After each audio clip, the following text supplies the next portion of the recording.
I have something very important about people that are doing training for alpha theta. It's very important to not take the chance on messing yourself up. A person, age 18, came to my office and had ADD and depression and addiction, oppositional behavior, all kind of symptoms. And of course was addicted to marijuana. He also had PTSD, to find out, because his sister died very early. The moment when he decided to do the training for the addictions, he asked me to start.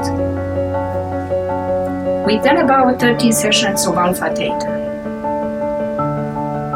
It helped him, but after 13 sessions he said, I am a failure, I'm not good for anything, I am gonna be killing myself.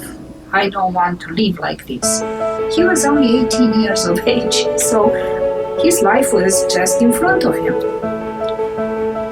Okay, I said, all right, let's change the protocol. And that was because I knew that I can move him out of that state of mind. So I put him back on the SMR beta protocols. What happened? He's done the session and he said, what did I say before? He was completely, I didn't mean what I said. So that state of mind was inflicted or was produced by the alpha theta protocol. So you have to be there.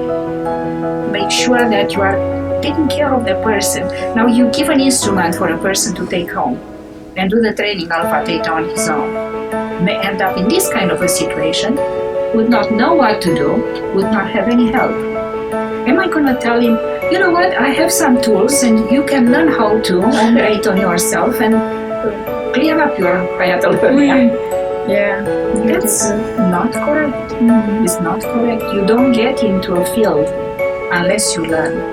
And you learn enough to know that you are not going to damage. You have to be knowledgeable about what frequencies you are looking for. And here is an art of artifacting.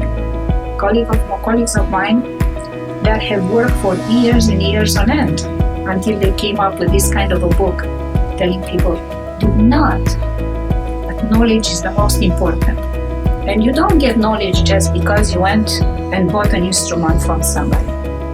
People like to be independent and to be self-sufficient. But you can't do that with your brain. Be self-sufficient by messing up your brain, to go into the brain and work with the brain. That's absolutely insane to let a person that has no idea what the brain does. You need a therapist that knows. Don't get into your brain or anybody else's brain to fix it. I don't give them the tools to go home and start to build up a house when they have no idea how to hold a hammer. It's very, very hard to see that happening. I don't think that anybody can build a house just with having tools from the Do It Center. You can buy all the material and everything. Now, how are you going to build a house? Learn, and learn. Have a mentor. Have somebody that can teach you how to maybe be with you, to hold you by the hand. Be treated by someone that has enough experience to understand what they are doing.